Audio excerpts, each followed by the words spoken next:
Hi, my name is Joshua Perry, and I'm doing a presentation on stress and the young child. Okay, what is stress? Stress is created from the demands put on us by different things and our ability to meet those expectations. Some common sources of stress can be school, your job, relationships, whether that be family or friends, and other things as well. Okay, there's different types of stress. The three that I'm focusing on is positive stress, tolerable stress, and toxic stress. Positive stress is the normal, necessary type of stress that you need for development.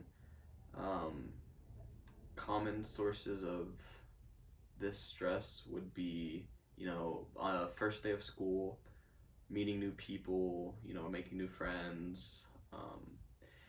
But in general, this is a good thing. It kind of pushes you and encourages you to um, keep going. Then tolerable stress is one step above that, so it makes your body more alert. It raises your heartbeat and your adrenaline a little, and it occurs for a period of time, but normally it would go away. Um, Sources of this type of stress could be the death of a family member, um, a sudden car accident, events like that. Then there's toxic stress. Toxic stress is the more serious type. It has to do with a child, well, anyone, but in this case, it would be a child experiencing a deep problem for an extended period of time. And it's more serious because it can affect your health in worse ways than the other two would.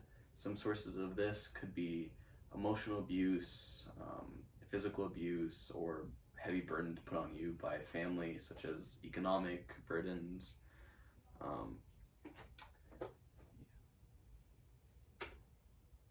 okay, how can stress affect young students or children? Okay, well, stress can affect students in three different in more ways, but three main categories that I wanted to discuss, which would be their health, their relationships, and school. So health can be affected because you can develop problems, mentally, such as anxiety or depression, um, but it can present itself in more physical ways. Specifically, like I mentioned, toxic stress can give you more of the serious symptoms.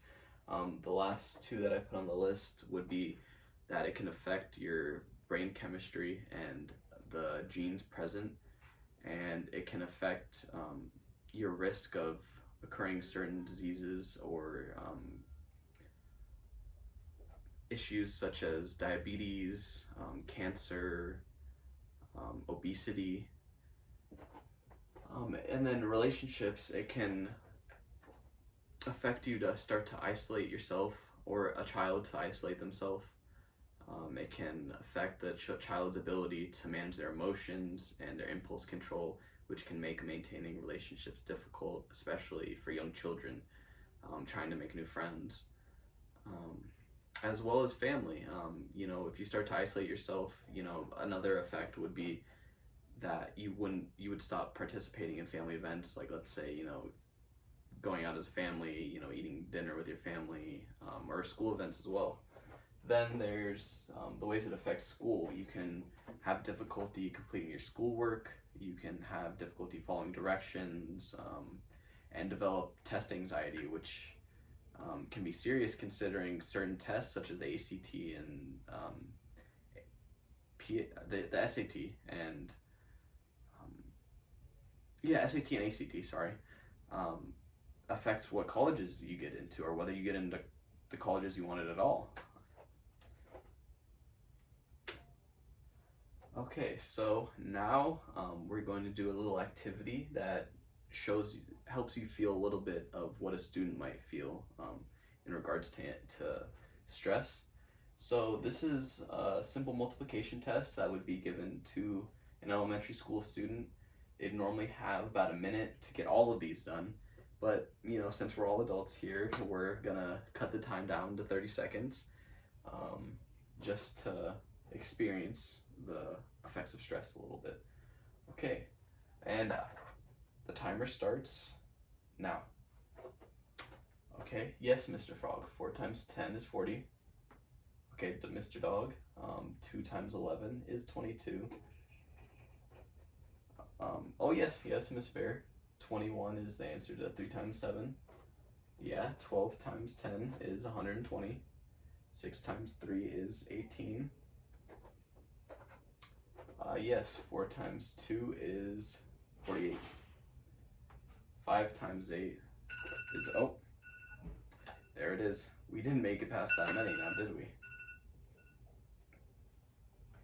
So you can imagine if even we feel stressed by this. I mean, what would a child feel? And this is one of the lower levels of stress that I was talking about. Now, imagining the higher levels and the more serious issues that come with that, you can imagine why we need to help our students more with managing their stress, which leads me to how can we help reduce children's stress. Children's stress can be we can help children manage their stress as their teacher or parent, and we can also give them healthy ways to help them self-manage their stress, such as going out for a run, different types of exercise, yoga, things like that. Being a good role model for them, showing them healthy ways to manage their stress, as well as handling stress well and not freaking out. Another way would be providing a stable home, making sure they feel safe at home. Also letting them know changes beforehand instead of springing it on them, such as, if they have to change schools, or if you're going to move homes, changing jobs, any issues like that, you want to let them know a little bit sooner so they have time to prepare themselves. Oh, and one more I forgot to mention would be, having positive family interactions, like eating dinner together sometimes, or going out for movies as a family.